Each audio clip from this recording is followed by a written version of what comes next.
সন্তানের প্রতি আদর্শিক শিক্ষা দিতে হবে। সন্তানের যে শিক্ষা, ইব্রাহিম আলাইহিস সালাম তাকে মরুর প্রান্তরে রেখে এসেছিলেন তার কলিজার টুকরা সন্তানকে, কিন্তু তিনি মাঝে মধ্যে সেখানে যেতেন, দেখতেন, তাদেরকে দেখা করে আসতেন। সেখানে আরো অনেক ঘটনা, যে জমজম কূপের পানি বা সাফা মারওয়া, বর্তমানে হাজিরা যে সাফা মারওয়া পাহাড়ে 7 বার তওয়াফ করে, 7 বার দৌড়াদৌড়ি করে, এটাও একটা ঘটনা রয়েছে। ইন্না সাফা ওয়াল মারওয়াতা মিন শাআইরিল্লাহ, কোরআনের আয়াত রয়েছে। এটাও অনেক লম্বা ঘটনা, সেদিকে আমি যাব না।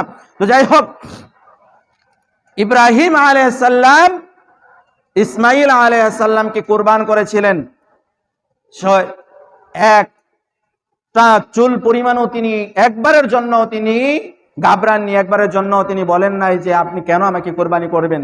অর্থাৎ যেহেতু আল্লাহ রাব্বুল আলামিনের নির্দেশ আপনি পেয়েছেন, আপনি আপনার নির্দেশ পালন করুন। কেন এরকম শিক্ষা তিনি পেয়েছিলেন, কেন এই কথাটা বলেছিলেন?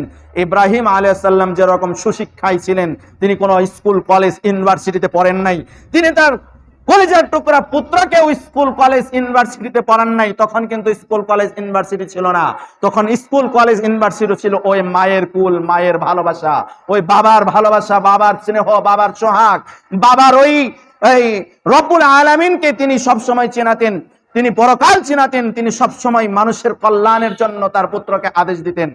তো স্কুল কলেজ মাদ্রাসা ইউনিভার্সিটি যদি ধরেন, মায়ের কুল, বাবার ভালোবাসা, এটাই হচ্ছে স্কুল কলেজ ইউনিভার্সিটি। আপনি যে স্কুল কলেজ ইউনিভার্সিটিতে পড়ার জন্য আপনার কলিজার টুকরা সন্তানকে পড়াচ্ছেন, আপনি তাকে অফিসার বানানোর জন্য চেষ্টা করছেন, জজ ব্যারিস্টার উকিল, তারপরে তাকে অনেক বড় বড় অফিসার বানানোর জন্য চেষ্টা করছেন। যে স্কুল কলেজ ইউনিভার্সিটিতে আপনি পড়াচ্ছেন, সেই স্কুল কলেজে কোনো আদর্শ শিক্ষা গ্রহণ করা হয় না আমাদের এই বাংলাদেশে। অন্ততপক্ষে আমাদের এই বাংলাদেশে কোনো আদর্শিক শিক্ষা দেওয়া হয় না।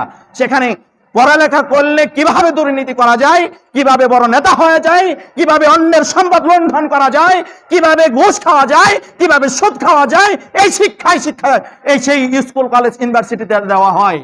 কিন্তু মায়ের ভালোবাসা, মায়ের কুল থেকে যে শিক্ষাটা দেওয়া হয়, সেই শিক্ষাই হচ্ছে আদর্শিক শিক্ষা। বাবার যে শিক্ষাটা দেওয়া হয়, সেই শিক্ষাই হচ্ছে আদর্শিক শিক্ষা। আপনি আপনার সন্তানকে সর্বপ্রথম রব্বুল আলামিনের কাছে পরিচয় করিয়ে দিবেন।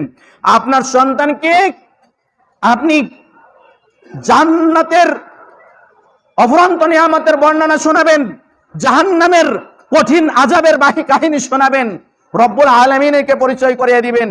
আমরা কোথা থেকে আসলাম, কোথায় যেতে হবে, আমরা কেন খাচ্ছি, কি খাচ্ছি, এগুলো কে দিয়েছে, এই শিক্ষাগুলো